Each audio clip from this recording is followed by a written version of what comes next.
Hi there, my name is Sabrina Crespin, and today I'm going to be talking about my semester project, which is over McCulloch versus Maryland, and its impact on judicial and federal power in general using the necessary and proper clause of the Constitution. So my project starts out with some background. So we kind of go over a little bit of the background history behind America and just going over the basics that you learn in elementary school about King George III and the tyranny and injustice that Americans experienced under colonial rule. Of course, the British Parliament and its representation or lack thereof for the colonists really left a big scar on their understanding and their interpretation of government and how it should work. And so, of course, they were all the way over here on the very, very strong government, lots of control, right? And then we get into the Articles of Confederation, and that was our first attempt at a federal government. And so the Articles of Confederation was kind of that first try after the Declaration of Independence to be able to establish America as an independent nation. The problem with that is that if the federal government over here with King George was too strong, the Articles of Confederation swung all the way to the other side and it was too weak. There was no executive branch, no president, no army to enforce laws, and no courts, which is going to become obviously an issue when it comes to court cases. There were no federal courts, and so this is going to become very obvious when it comes to events like Shays' Rebellion. It becomes very obvious to the federal government that they need to be able to handle their business. And so because of this, they decided to redo the government in the Constitutional Convention. And so there was a lot of debate between Federalists and Anti-Federalists there. Federalists wanted a stronger central government with branches of government creating checks and balances. They liked the idea of the Constitution that established a strong executive branch and legislative branch. There were also the Anti-Federalists, which would be later called Democratic Republicans, and they wanted a weaker federal government. They were still kind of scarred by that whole King George situation. Eventually, they settled on what we now have today, which is a bicameral legislature and the federal court system, more importantly to us, including the Supreme Court of the United States. And so the Article 3 of the Constitution establishes the judicial branch to be vested in one Supreme Court, which is where we have our judicial branch. And so the last thing about this background that we kind of go over in my project is the court case Marbury versus Madison in 1803. And this court case established judicial review, which means that the federal government, specifically the judicial branch of the federal government, is able to determine the constitutionality of legislation, which serves as a check of power from the judicial branch onto the legislative branch, which is a great thing. And it was established by Marbury versus Madison, which is a whole different story, but it's a very important one to my semester project because that's going to set up the power that the federal government's Supreme Court has in McCulloch versus Maryland. Another little piece of background here, America obviously has a national bank. It started with the first national bank, and then in the second national bank in 1816 was chartered, and a lot of people disliked that, specifically Democratic Republicans and other Jeffersonian types very much disliked the national bank. That being said, the existence of the national bank continued. The biggest criticism here was that the 10th Amendment does not include any rights that are not specifically delegated to the federal government as rights for the federal government. And so they said that any rights not specifically delegated to the federal government go to the states, which is what the 10th Amendment says. However, there is a clause in the Constitution, which we'll be talking about a lot in my project, in Article 1, Section 8, called the Necessary and Proper Clause. And basically what this clause says is that the federal government, specifically the legislative branch, has the right to pass legislation and make laws that they deem necessary and proper to the functioning of the federal government, specifically so that the federal government's legislative branch can carry out its responsibilities as outlined in the Constitution. The problem here is the interpretation of that clause is going to be very, very hotly debated, and McCulloch versus Maryland is going to be the case that really establishes a lot of that meaning. And so the question here with McCulloch versus Maryland is surrounding the national bank. In 1818, the state of Maryland actually imposed a tax on all banks chartered outside of Maryland, which sounds fine, except for the fact that we find out that the only bank chartered outside of Maryland at this point was the National Bank. So they were obviously trying to target the National Bank and basically hamper their success and really try to take out that competition as they saw them. And so it was a $15,000 tax a year, which is substantial, especially back then in 1818. And so James McCulloch, which is obviously where we get the name McCulloch versus Maryland, James McCulloch decides to not pay the tax. He's the cashier of the Baltimore branch of the Second National Bank. And so this case ends up in the Supreme Court. And so Maryland basically says that we have the 10th Amendment right to impose taxes. It's a state right to impose taxes and control intrastate commerce, which in this case, they argued that this was intrastate commerce. They said that basically the 10th Amendment says that the powers of the government are delegated by the states are sovereign, and that they possess power over the federal government. They also, the big argument here, which is going to become a problem for them, is that they argued the National Bank was unconstitutional in the first place, which makes the case a non-issue and makes it so that they should be able to tax them. And that's going to be the downfall of that side's defense. Now, McCulloch, on the other side, obviously argued that the National Bank was constitutional under the Necessary and Proper Clause. And again, this is going to create a huge discussion over what the National Bank, where that should belong as far as powers go, and what necessary and proper even means, because that had never really been fully defined before then. And that's why this case is so important. Now, McCulloch actually argues that necessary doesn't actually have to mean absolutely necessary, absolutely vital to the survival of a nation. He said that necessary can mean necessary to carrying out other responsibilities that are constitutional. For example, controlling interstate commerce or imposing taxes, which are both federally delegated powers. They are federally allowed responsibilities. Now, of course, Maryland's representation rebutted this claim. They said that no, states should still retain supremacy. They said that national banks are not necessary in any kind of way, and the Founding Fathers never would have agreed with that. And so they actually argued over this for a full week, and eventually the Supreme Court argued in favor of McCulloch. And so the big issue here was not necessarily the idea of the bank. That's not the lasting legacy of this case.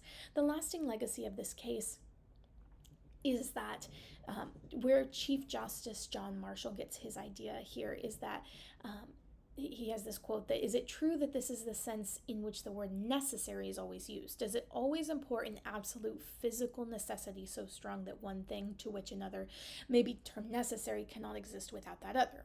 We think it does not." In other words, he basically says that it doesn't necessarily have to be absolutely vital. It doesn't have to be that the country will fall apart without this one thing. It could be that there's a job that the federal government needs to get done, and there's a means to an end.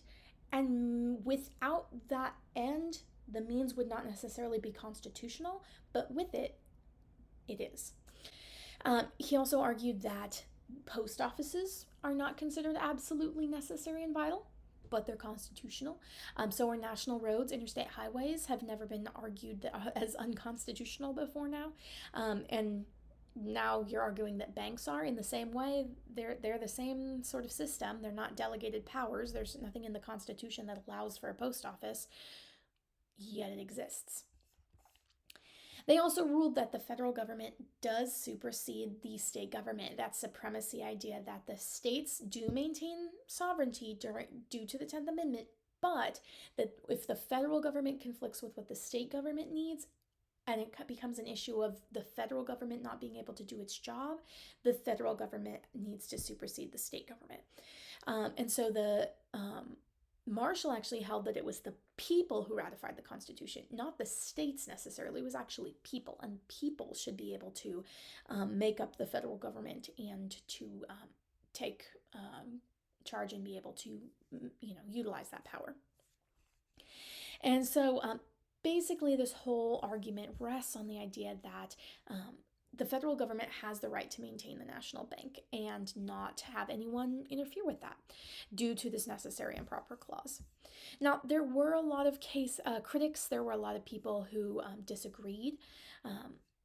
Marshall was basically expanding a lot of power that, in theory, had always been there but had never really been defined. He basically was saying that this clause, this necessary and proper clause, is among the powers of Congress. It doesn't actually limit the powers of Congress. And a lot of people are going to have a lot of problems with that, specifically anti-federalists, later called Democratic Republicans, at this point, actually. And a lot of states' rights advocates, specifically Jeffersonians, a lot of people, even Jefferson himself specifically, really thought that the states should be able to defend their rights against the federal government and really tried to avoid the issues that came up with King George. And so a lot of them found this to be dismissive of the rights of states. And so there were a lot of people who obviously criticized this. That being said, it did obviously end up becoming a very seminal case in American history. And so one example of an impact that this court case had was on the U.S. v. Comstock, which is a 2010 Supreme Court case that used the necessary and proper clause as defined in McCulloch versus Maryland to be able to create a new precedent for itself. And so basically, this court case held that the federal government has the constitutional authority to commit mentally ill individuals who pose a serious threat, specifically like homicidal or sexually dangerous behavior, and keep them in federal prison in order to protect the general public. And so in this case, this man Comstock had been certified sexually dangerous before he had been scheduled to be released. And so his mental health professionals felt he should not be released. He was at a very high risk of reoffending and had actually admitted that he would probably reoffend if he was let go. And so, of course, he was going to appeal that decision. And in U.S. v. Comstock, they basically argued that that was against his Fifth and Sixth Amendment rights. And eventually it came down to the idea of the necessary and proper clause. And they ruled that under the necessary and proper clause, even if it's not necessarily the federal government's job to extend federal sentences, it is the federal government's job to protect the general public and enforce laws. And so, to that end, the means were constitutional. And so that's where we get that idea is McCulloch versus Maryland. So without McCulloch versus Maryland, we never would have had that ruling. And so another example would be the Affordable Care Act, and informally it would be Obamacare after President Obama, who established the program. And so in 2010, same year actually, this was a major healthcare reform. There were Medicare reforms. They expanded coverage. They created an individual mandate, actually, that required people to purchase insurance and make sure they were covered for healthcare. And so the ACA faced a lot of criticism, mostly from states' rights advocates, similar to the other two cases. And the critics basically said the ACA destroyed federalism. They said that, states should be able to make their own decisions based on healthcare. It does not say in the Constitution that healthcare is a federal power. You should not be able to regulate this. And it actually has remained because of the necessary and proper clause was a big piece of that discussion. And that adjudication basically said that the ACA was appropriate, and so it was a means to an end, because it is the federal government's job to regulate interstate commerce. And so whether it's the federal government's job to regulate healthcare, maybe not, but because of how America's healthcare system is set up, it is the federal government's job to regulate interstate commerce. And because healthcare counts as commerce in America, because we don't have socialized medicine, regulating healthcare is a means to an end to regulate commerce, and so it was able to be constitutional. However, this is where it gets a little bit more complicated. There are limitations on the necessary and proper clause. I don't want anyone to think that this is a free for all for federal power. This is not, the federal government gets to do whatever it wants. There are limitations, and that's part of why the necessary and proper clause is called the elastic clause. It's because the elastic, the federal government can stretch its powers, but there is still a limit to every elastic before it breaks, and it cannot just stretch forever. There is not unlimited federal power, and that's for a reason. Of course, checks and balances and limited government is a big part of our constitutional values. And so, like an elastic, the federal government can stretch, but it cannot expand too far. And the ACA is actually an example of that in the National Federation of Independent Businesses versus Sibelius, which is a 2012 Supreme Court case that kind of argued against part of the ACA rulings. The Supreme Court actually ruled on several issues, and they actually struck down the individual mandate because of this issue of the necessary and proper clause. They said that the mandate was actually beyond the scope of the federal government's power because it actually does not regulate interstate commerce.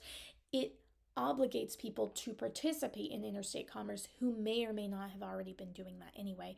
And so that does not count as a regulation. That counts as forcing individuals to engage in that commerce marketplace, which is not within the necessary and proper clause, nor the commerce clause. And so Chief Justice Roberts actually wrote that basically that laws that have been upheld under the necessary and proper clause were all cases in which the authority given to the federal government was all a means to an end. So the only reason that unconstitutional power was given to the federal government was because it was a means to a constitutional end. And the individual mandate was not a means to a constitutional end.